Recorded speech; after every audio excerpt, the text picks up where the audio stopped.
gotcha. Yeah. One. Break the wall. Break down the walls. Flip over the back to the rock and watch it roll. Baby, you know you do this. Big Talk Nation, welcome to Big Talk is Jericho. Yeah, now we're talking. And welcome to another episode of the Big Talk Podcast with Chris and Gregg. This is Chris. This is Gregg. And this is our special third annual WrestleMania episode-ish episode? kind of thing. This year we're going to do a little twist on it. We usually talk about WrestleManias. Well, we're going to talk about WrestleManias, but this year, Gregg, what are we doing this year? This year we're doing Intercontinental matches. That's the right. best. That's right. The best of the best. The best of the best Intercontinental matches in WrestleMania history. And a few worse ones, too. And we didn't go over our lists. We debated and debated and debated. So much so that both of us are master debaters at this point. Yeah, master debaters. Yeah, okay, Chris. And then sometimes we don't talk to each other till we're recording the Yeah, episode. yeah. So we look at each other. What'd you talk about? What'd you talk about? So this is really gonna be a wing it thing because we don't know what's on each other's list, which we usually don't sometimes. But you know what I got here? Oh, yeah? Right here. Yeah. Check it out. And if you guys want a sneak peek, maybe you can pause the video. Here's my list. This is half my list. Right there's my list. If you're on YouTube, you could have paused it and seen my whole list. And you know what? I told myself I was going to make some edits here. So if you just paused it, you're not going to get the edits because I forgot to make the edits. So the list is not the same. But basically what we're going to do here, guys, is we're going to go down and we're going to talk about the greatest Intercontinental matches in WrestleMania history. And I guarantee you we are going to argue and you are going to not like some of our choices.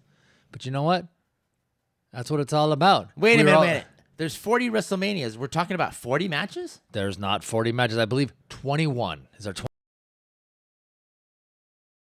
Yes, I have it all listed here. Yeah. From I got it listed too. Yeah. 39 to 1. All right.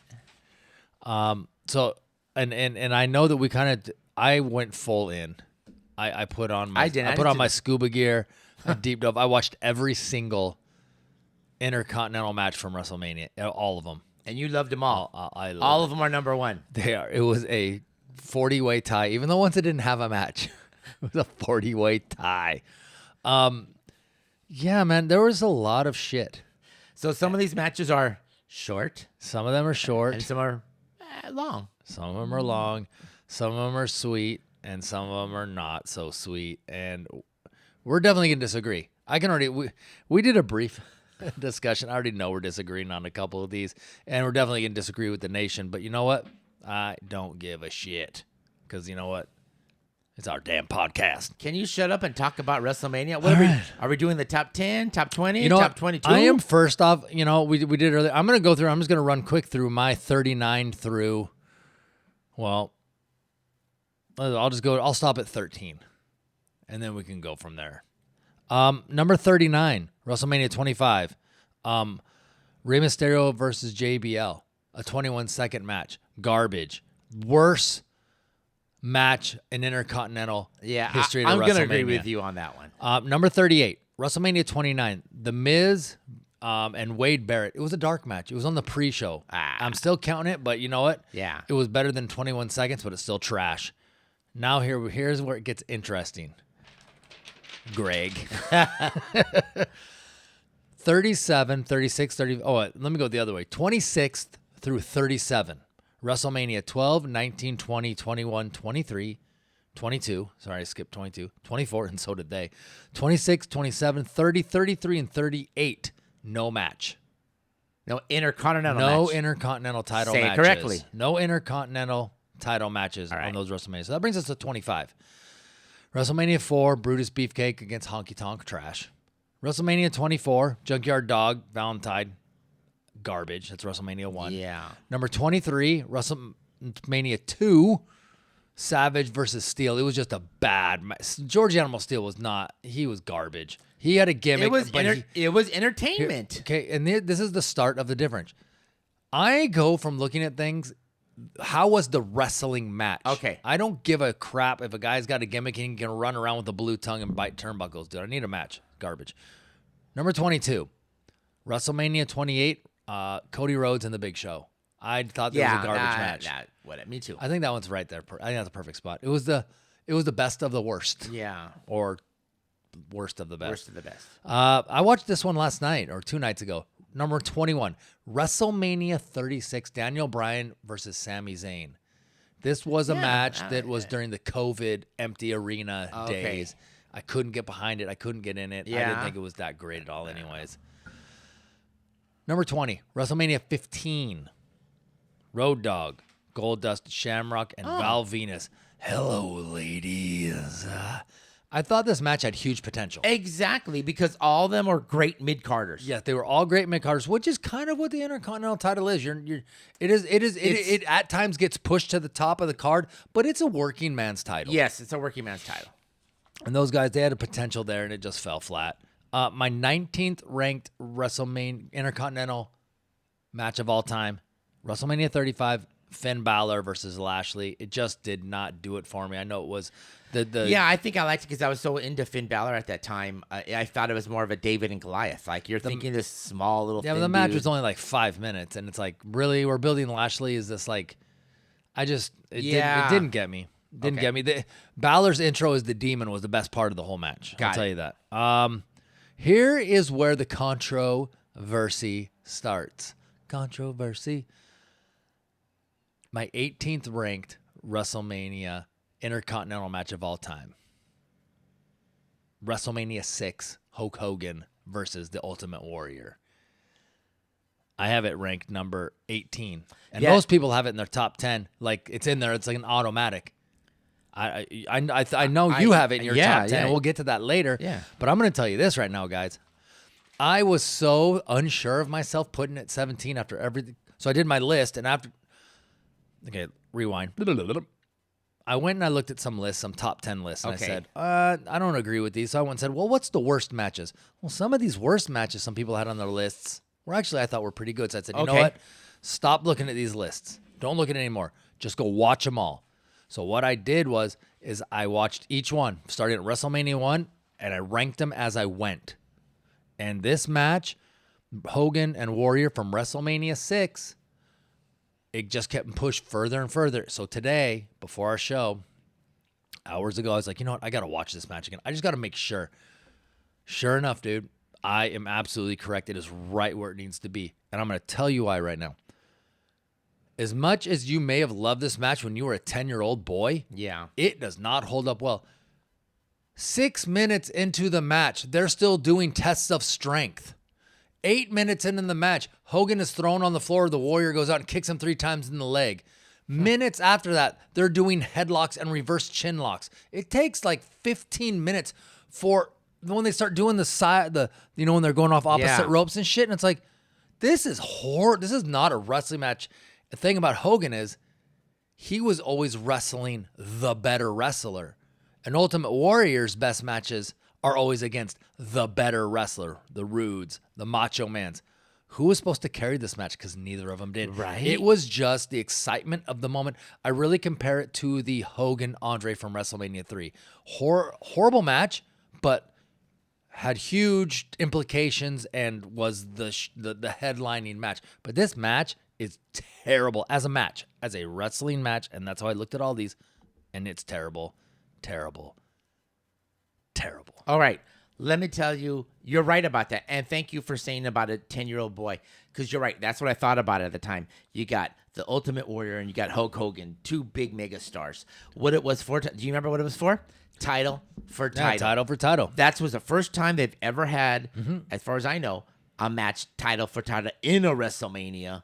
You're thinking, oh my God, the IC champ versus the world champ. Who's going to come out? Who's going to win? And the crowd through the whole thing was 50-50.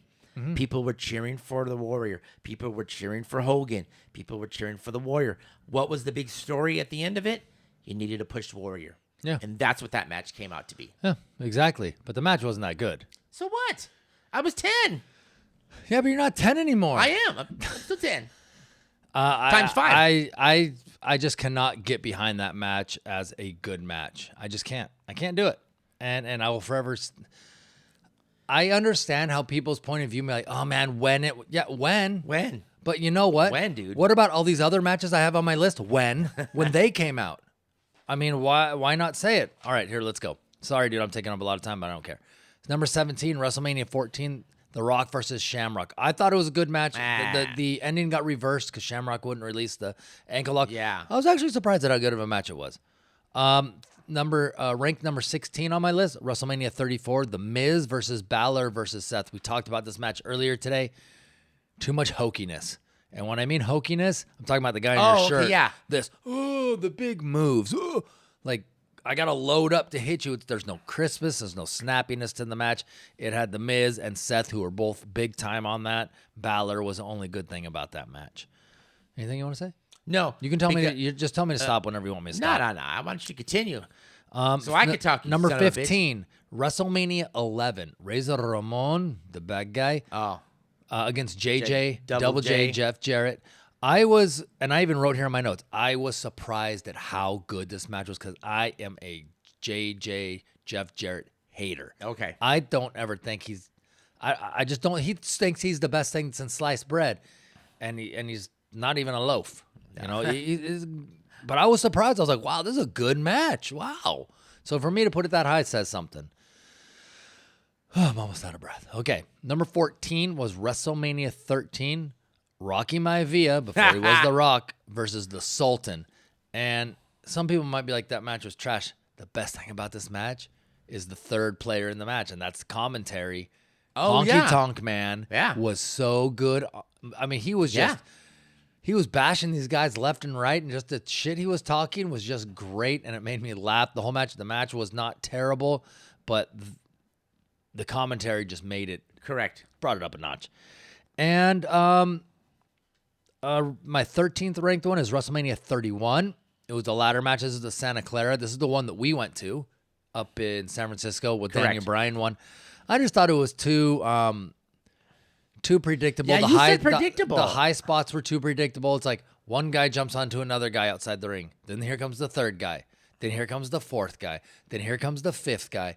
Then here comes the sixth guy. Oh, here comes Dean Ambrose, Crazy Ambrose jumping off the ladder. Now, Okay, let's Before you move on, let me say all the players Okay. at that, because I do like this, and I have this ranked for me at number 10.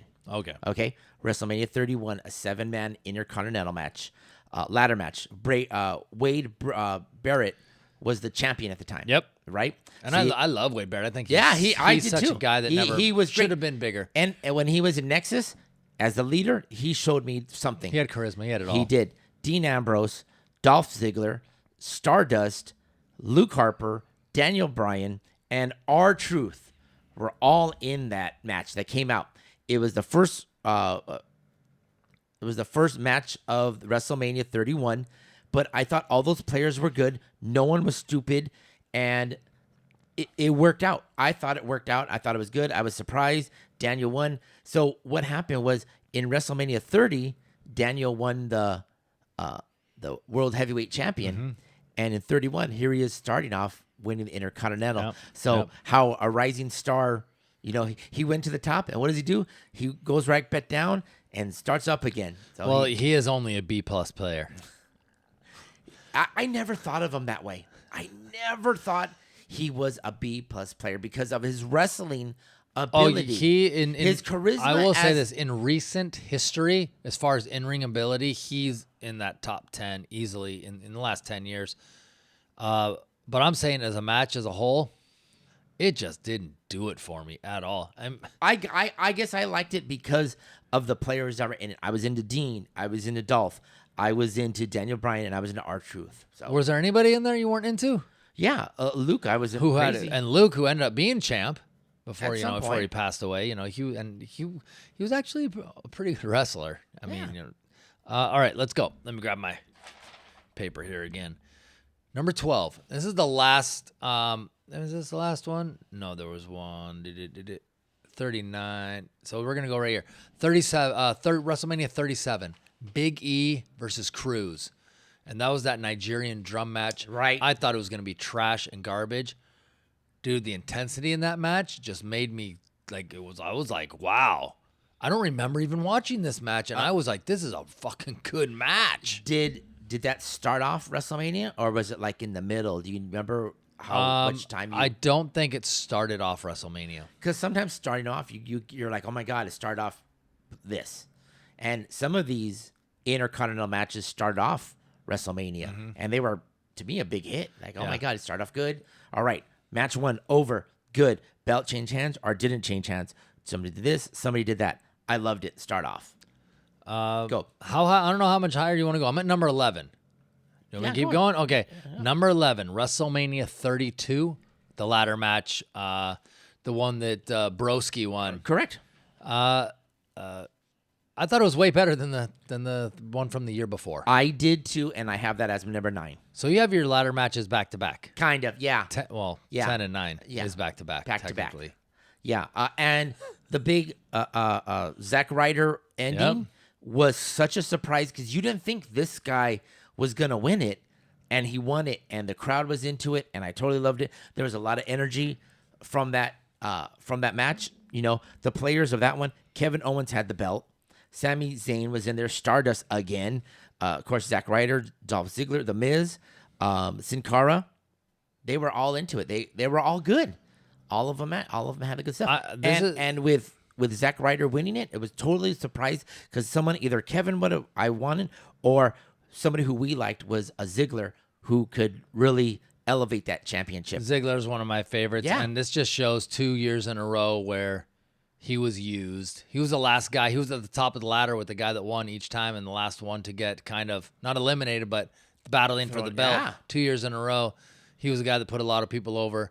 Didn't we talk about when he wrestles, he elevates people? Yeah, but you got to sometimes you got to elevate the elevator, and he never. They did a few times. They threw him crumbs. He never got what he deserved. Ziggler was the most underused wrestler. I don't know. I think they used him good and they used him well. Okay, he should have been champ like longer or more often. Do something because he's one of the best wrestlers on your. He's in that top 10 of the last 10 years. Easy. 10. And even when he was tag team partner with other people, those two guys really knew how to elevate people and move on. Are you right on should he have been a better used wrestler? But I liked him for it, and I didn't hate him, and I thought he was good for what his role was. Maybe he knew his role, Chris. Yeah. That was it. Well, now he's champ. Okay. All right, let's go. So here we go, top 10. All right. So you've already said your top 10 was WrestleMania 31 ladder. Yeah. And, And your then number 39. 9 was number 32. Okay. Okay, so here's my number 10 was WrestleMania 39. Gunther, Sheamus, and Drew. At number 10. Reason this wasn't higher, some people think it's great. I love the Sheamus versus Drew McIntyre aspect of this match. I think that was the best part of the match. When Gunther was in there was too much chopping, too much of that kind of stuff. He disappeared in the last 5 minutes of the match, only to appear to win it, which I know is part of a three-way match. I get it. That's part of it. I just would have liked to have seen more of all three of them in there, and maybe even some double teaming in fact of something like that. But these are big meaty guys, man. Yeah, that would have been awesome. 2-on-1s. Dude, teaming up together against the other one, that could have been for some dynamic, big moves. I would have liked to have seen a little bit more of that. However, despite all that, I think the match was really good. Gunther coming out the winner is great. He has raised. I'm not a big fan of his, but as long as he's held the title, it's definitely raised that Intercontinental title up because it was way down before it was down. It was down. Yeah. It's been down for a long time. And he's definitely elevated it to a working man's title. This guy's the next in line. This is a prestigious belt to hold. And I think every wrestler that's ever wrestled has wanted the Intercontinental title. Yeah. All right, I'll go. Next. Go ahead. Before you go on to the next one, that was my number 8 on my list, right? But I am looking forward to WrestleMania 40, which will be hitting in a couple of days.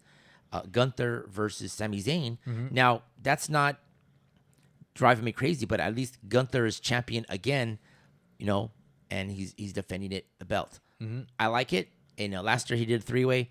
This way he's just doing a 1-on-1. Sounds good.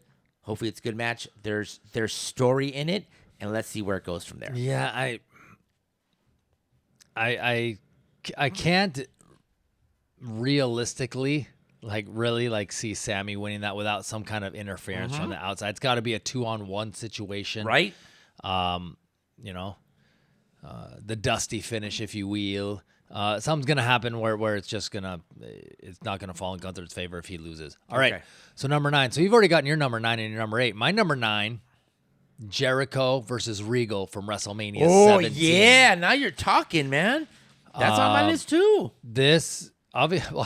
WrestleMania 17. I think right? almost the rest of these will be on your list. Probably the only one, obviously, is the Hogan Warrior because that'll be in your top 10 and mine's not. So you're gonna have something in yours that's not in mine. Jericho Regal, dude.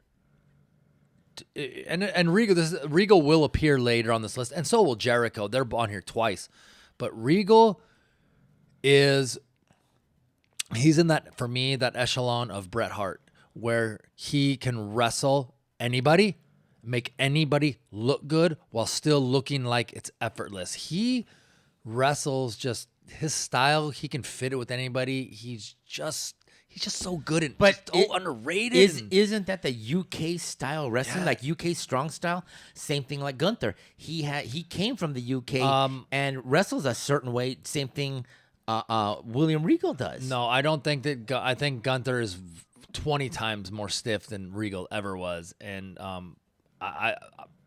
let's stop talking about Gunther. Who cares? We're talking about Jericho and we're talking about Regal, two of the greatest of all time. This is a great match. Two styles that are so different. And, both of these guys, I mean, Regal, who would have thought, right? I mean, in this match, and Jericho just being Jericho. Yeah. And, I mean, what are you going to do? What are you going to do? WrestleMania 17. I mean, this was the first match. Well, first match of the what night. Many people regard as the greatest WrestleMania of all time, WrestleMania 17, with the Stone Cold and The Rock headlining, obviously. Love it, dude. Love it. Yeah, good match. I even liked how they set it up where Regal was the commissioner and Jericho was being the erratic employee. And, I think they even, at the time, I think this is started the Attitude Era, and they even had it where, in the sense where Jericho, urinated in his tea, and they were kind of like, making a fun of that kind of stuff. Yeah. And, Jericho, he's trying to make it harder. It went back and forth, so I loved it. I thought it was great. Yeah. You're right. It was the start of the Attitude Era, and good match. And Jericho was the champ. He did retain. I think it's important to say. That he is was the correct. champ. He did retain. Yeah. Okay. Did you already say what your number 8 was? I think you did. I said my 8 was Drew, Gunther, and Sheamus. Okay. My number 8, Rick Rude versus the Ultimate Warrior. I thought this was head and shoulders above the Hogan Exactly. Warrior match. And I'm going to tell you that's why. Exactly. They needed that other guy that could actually wrestle to carry the match. And Rick Rude is one of those guys that everybody talks about. Oh, yeah, Rick Rude. But no one ever thinks about Rick Rude was one fucking hell of a wrestler. Yes. And he carried this match. And this was I loved it, dude. I don't remember. I can't remember the last time I watched this match, so it was almost like the first time. A lot of these, we haven't watched them for, what is this, WrestleMania 5, so it was, 1988? I can't remember I can't remember the last time I watched this match. I'm not seeking out Rick Rude versus the Warrior. So it was so much fun to watch. I loved it, dude. I thought it was great. The Warrior started off very explosive, offense, and he just was throwing Rude around left, right, and then you saw the tables turning. Warrior is one of those guys very similar to Goldberg that if the match goes on more than 2 or 5 minutes, he's already losing a lot of gas. But I did like it, and it ended very well. I think Rick Rude won. He won the title. Yep, he won the title. And and Rick Rude always came out with those fucking awesome pants. I think he had like the belt painted, like in his crotch area, and had the Warrior on the back On of his it. ass. I mean, and Bobby Heenan did help Rick Rude win, but still, manager stuff, it happens. You got, Bobby Heenan's out there for a title match. He's gonna get involved at some point, and that is that extra wrinkle of being a heel. A heel is if you have that manager, something's gonna happen. Love it. Good stuff. Go ahead. That was actually number 5 for me. All right. Okay. Number 7. WrestleMania 7. Mr. Perfect versus the Big Boss Man. Oh shit, you had that in there. I have it in there, dude. And God, dude. I didn't. So this is a time where Perfect. This was the whole when US was in. This was the Slaughter Hogan Yeah. WrestleMania. Yes. And this is when Kurt Hennig was a lot. He was with Bobby, and this is kind of when Bossman had a little face run going on with him. And even though he still had the Confederate flag on his policeman's jersey or his policeman's uniform that he would wear, but man, I was pleasantly surprised by this match. Kurt Hennig, the Big Bossman, what's his name? Robert Traylor, I think is his name. Wow. What a great match. And of course with Mr. Perfect, Kurt Hennig is just going to be one of the underrated, one of the greats of all time, one of the great Intercontinental champions. Great match. Held my attention the whole time, all the way from the beginning when they did their little promos at the beginning. I was just like, oh, I can't wait. Like I felt the way that you felt when you were 10 years old watching Hogan Warrior. It made me go back and be like, oh, I can't wait. Because Perfect was that type of wrestler to make you be like, this guy, he may not be heavyweight, he's still doing them, but he's a great wrestler. Yeah, and Big Boss Man had Andre the Giant come out with him too. So another wrinkle in there. And and Mr. Perfect with Heenan were smarmy enough for even if you didn't like Big Boss Man, they made you like Big Boss Man. And he won the title from Hennig. Hennig dropped the title to him during that match. But man, the great match, a surprise. I mean, some of these matches you knew they were going to be garbage, but some of them were surprise garbage, and some of them were like, this is one that just made me say, wow, this was really, really good. Yeah. Go back and watch it, guys. WrestleMania 7. That's my number 7. I'm going to have to do that, maybe not tonight, but maybe tomorrow night. And check that out, man, because you're giving me explosive. I kind of didn't even write it down, but I'll take a look at it. You should put it on your phone while you're driving home. Okay. Number 6 for me. Bret the Hitman Hart versus Roddy Piper from WrestleMania 8. Damn, that was a match. Yes. That was a great match. You had Bret Hart and Piper, and they were both faces. Yep. So who are you cheering for? Who are you booing? You didn't want to do either one, and they all had that intensity and look in the eye when they both came to the ring. They all had that look in the eye. Like, you want to look at me? No, I'm going to look at you. You want to look at me? The crowd split in the middle, and you're like, oh, my God, Piper. Oh, my God, Bret Hart. And this was before Bret Hart became the megastar Bret Hart, but still, Bret Hart was throwing matches down as a singles wrestler. And this showed me, because I know for a long time, this was a time when I still saw Piper as just a heel with no need to really show a lot of wrestling ability. He was in WrestleMania 1 as a tag team match. He was in WrestleMania 2 in a boxing match with Mr. T. I just really never saw him. And this showed me, even in WrestleMania 3 when he wrestled Adrian Adonis, it wasn't like a huge wrestling match. But this right here showed the world how great Bret Hart was, how good Piper could be, and how good they could be together. This was a really, really solid match. There's nothing bad I have to say about it. I went away with it with a great taste in my mouth. I loved it, man. I thought it was a great match too. Great Intercontinental match. Sounds great, man. Number 5. So, is there anything in your top 5 so far that I have mentioned, or is everything no? I think we might have the same top 5. Well, I had at 5 Jericho versus Regal. Oh, okay, all right. 6, I had the Piper versus Bret Hart. Okay. And then 7, I had the Warrior and Hogan. That's where I was with that one. Okay. And 8? When we talk about 8. Hold on. 8 is great. Let's go. Come on. No, I talked about 8 already. Come on, Greg. Let's go. 8 was Drew and Gunther and stuff like that. And then you had ladder. So now we're in top 5. Yeah. So number 5. What do you have for number 5? Well, do you just want to say what our number 1 and 2 are? Or do you want to hold people in suspense? No, hold people in suspense. Okay. Go ahead with your number 5. Oh, my 5 was Jericho and Regal. Okay. My 4 was Regal and Rob Van Dam. And what do you have that at? Number 4, WrestleMania 18. Rob Van Dam, Mr. Monday Night Raw versus William Regal, and we had William Regal and I had him at number 5. Yep. So I was cool, man. I was very surprised. I loved it when Regal faced Jericho. I loved it when he faced RVD, and this was RVD's first WrestleMania.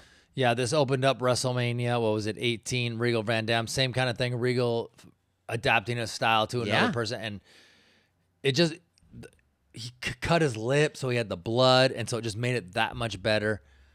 I have this at number 4. Also, you have it at number 4. Great match. I watched it again today just to make sure I had it where I wanted to put it, and I go, yes, this is right where it needs to be. And obviously, I was somewhat correct because you have it in basically the same place I do. Number 4, Regal Van Dam from WrestleMania 18. Van Dam taking the title, the start of his amazing run through WWF, and man, great intro at his WrestleMania, or great debut at WrestleMania. I loved it, man. It's great. You know, the commentary said, "Oh my God, we're at 67,000 people." Rob Van Dam has not wrestled in front of more than maybe 8,000 people before. Yeah.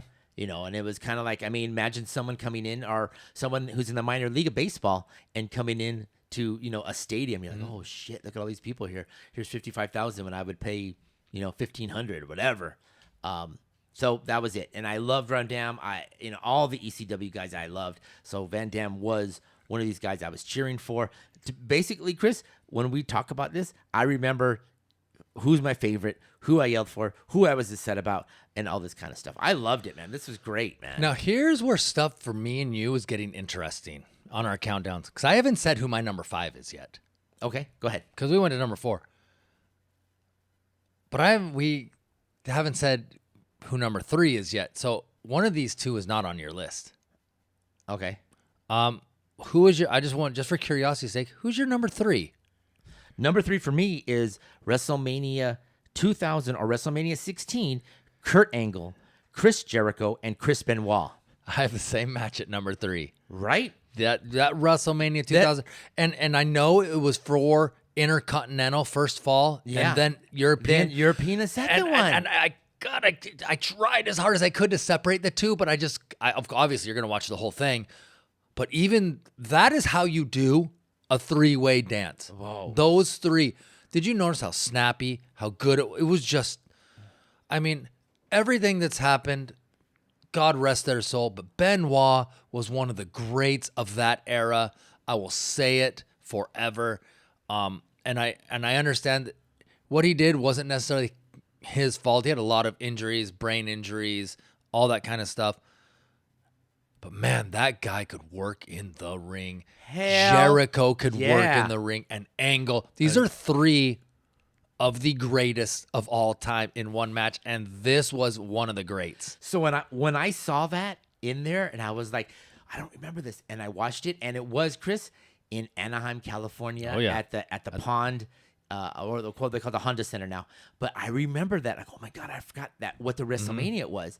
And it came out, and I was watching the match, and I was like, wow, all 3 of these guys, and all these guys are not jokes. They can wrestle, they can go for a long time, and it was fun, exciting. And you're right, on the triple threat, one match was this, one match was that. One person can walk out with 2 belts, one person can walk out with 1 belt, one loser, or, you know, Angle retains both, and he still has both belts. Loved it, thought it was a great, excellent match on this kind of stuff. It was beautiful. Yeah, man. I agree with you 100%. 100%. So now let's go back now that we've kind of established. I mean, me and you have the same 4. We have the same number 3. Here's my number 5. And I had to watch this match also again today just to be sure that I had it in the right spot. And I am 100% convinced that it's in the right spot. The opening match from the worst WrestleMania of all time, WrestleMania 9. Tatanka versus the Heartbreak Kid, Shawn Michaels, for the Intercontinental title. Ooh, that's funny. Tatanka comes out with Sherry. HBK comes out with Luna. This, I'm going to tell you guys right now, look at me. This match will surprise you. I don't ever remember Tatanka being a good wrestler. Right? And this is early Shawn Michaels Yeah. before he was, The before he was Mr. WrestleMania. This match is so good. It has you on the edge of your seat. Near fall, near fall, near fall, near fall. In the ring, out the ring, in the ring, out the ring. The only thing that sucks about it is that it it was a DQ or a count out. You know, Tatanka ended up winning because he had the streak, but they didn't want to take the title off HBK because obviously he was going to be their next guy in line. You know, Bret Hart, then HBK. Dude, this match was, I mean, obviously, what do I have it at? Number 5? Yeah. Yeah. Dude, this match was good. It was so good. You guys got to go back and watch it. I totally forgot about this match because everybody forgets about WrestleMania 9. Right? You know, the world's largest toga party at the Palace at Caesars in Vegas. And nobody wants to watch this. But that match was great. And I was even talking to my wife while I was watching earlier. And I go, do you think he's really Native American, honey? Look how because he starts doing the like That little like the dance, Yeah. you know, like your stereotypical, you know, war dance. Indian war dance, Native Yeah. American war dance, if you will. And I'm like, she's like, oh, honey, that was the 90s. They could do that back then, but you can't do it. And then she was like, but you can't do that shit now. And I was like, I know. Yeah, because they call them indigenous people. Yeah, well, look at what was going on at that time. Big Boss Man with the Confederate flag on his shirt.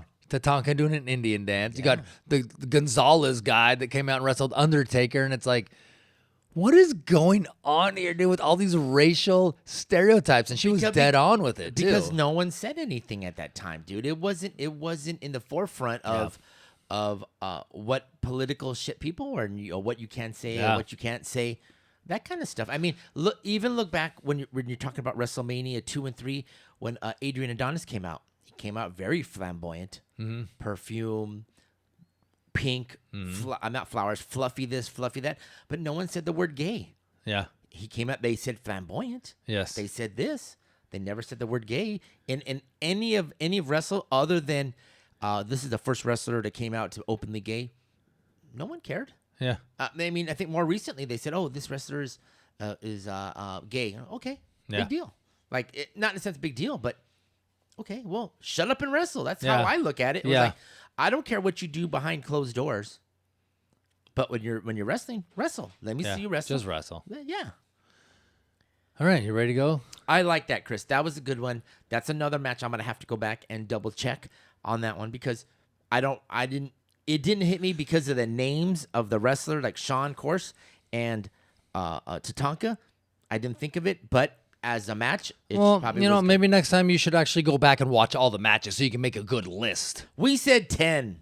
I know, but you got to watch them all to make a top 10. I can All just right. read about it. So this is the real top 10 list, guys. All right, let's go. We are going to have the same number 2 and the same number 1. Are they in the same order? Wait till next week, guys, until we divulge. No, I'm just kidding. We're going to tell you right now. Number 2 for me is WrestleMania 10. Razor Ramon, Heartbreak Kid, Shawn Michaels ladder match for the Intercontinental title. My number 2 is the Honky Tonk Man versus Brutus Beefcake, man. WrestleMania 4. Just kidding, man. Of course, I had WrestleMania 10, the ladder match with Shawn and Razor. That was a definitive move in the ladder match, and that started a lot of these guys. And a lot of these guys still today want to do ladder matches in that sense because, Chris, there was one ladder. There wasn't on the ladder match, now everybody has a ladder. There's 8 ladders. There's 12 ladders. There's 24 ladders. No, there was one. They used it. They abused it, and they did the best they can to it. And, man, it was on the edge of a seat. Do you got it? Do you don't got it? Do you got it? Do you don't got it? And Razor won it, and it was freaking awesome, man. It was 2 of the all-time greats. It was really, when you look at it, to me, not only a pivotal time in both of their careers, it really kind of catapulted both of them to the stratosphere. It catapulted the gimmick title match, like a ladder match, to the stratosphere. But it also showed for both of these guys how great of wrestlers there were. I mean, damn, dude. They basically made the ladder look good. Yeah. These guys basically wrestled a 3-person match. Yeah, exactly. Shawn Michaels, Razor Ramon, and a goddamn ladder. And that ladder played just as much as a part in the match. And nothing ever looked forced. Nothing ever looked hokey. Nothing ever looked like, yeah, right. It was like, oh, fuck. I don't know how many times I said it rewatching that match. Oh, shit. And I remember that was when I was younger, living out in the woods. I didn't get to watch WrestleManias, but that was probably one of the first WrestleManias I watched actually live, and I got to see it.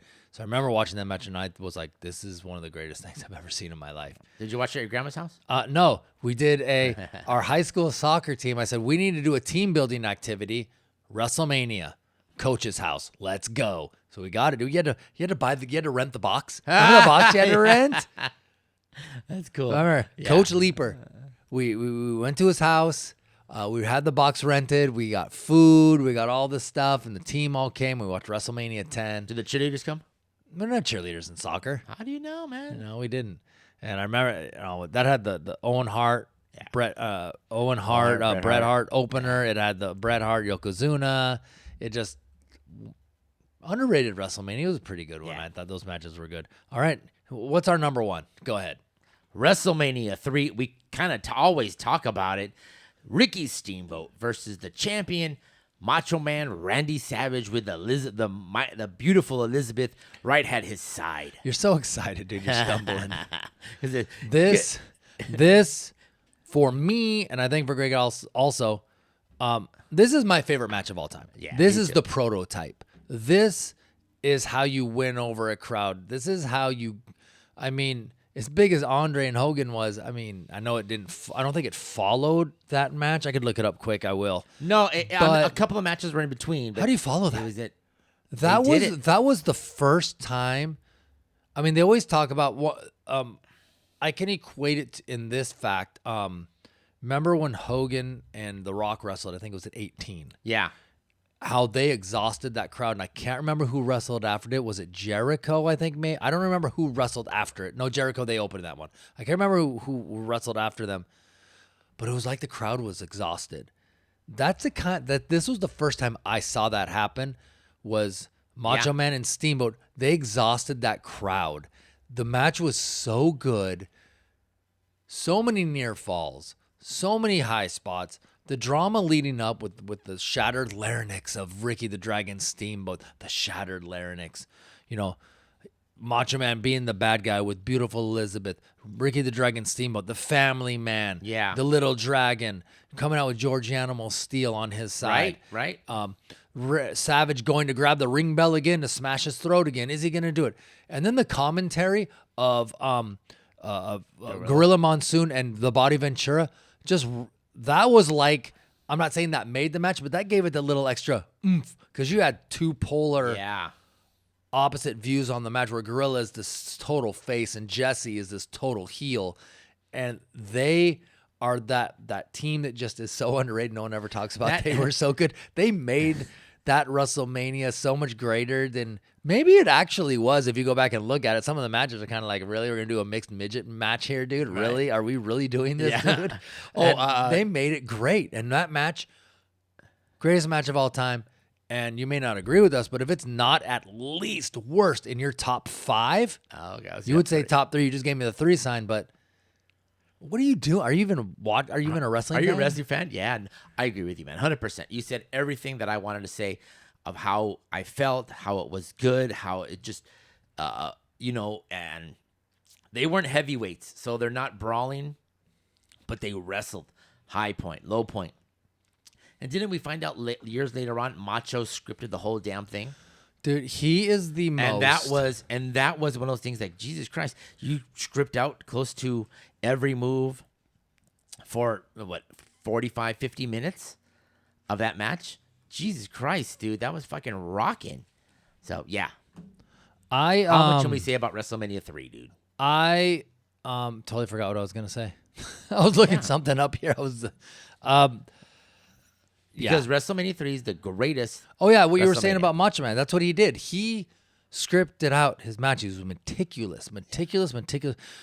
And my favorite, my favorite moment in that match is? My favorite moment in that match is when Macho Man goes running at Steamboat and he flips him over the top rope. And it's just like, and he looks like he's holding on to that rope and he just goes over the top like that. And I'm like, when the first time I saw it, I go, he's dead. He's fucking dead.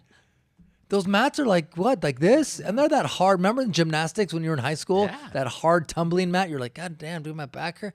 I thought he was dead. Of course, I was a kid. What was I, like 7, 8 years old? Right. Maybe 10. I don't know. 80. What was that, 87? So I was like 11 years old. Yeah, man. Greatest match of all time. I love it. People still talk about it today. Greatest Intercontinental match easily in WrestleMania history of all time. My favorite match of all time. What I think is the greatest match of all time. Well, let me ask you That's a this. standard with me and you when we talk about wrestling. Do you have anything you want to talk about? I know it's coming up this weekend. Anything you want to talk about? WrestleMania coming up, 2-night event. Anything you want to talk about? The matches? Anything you like? Predictions? No predictions because I kind of want to be surprised.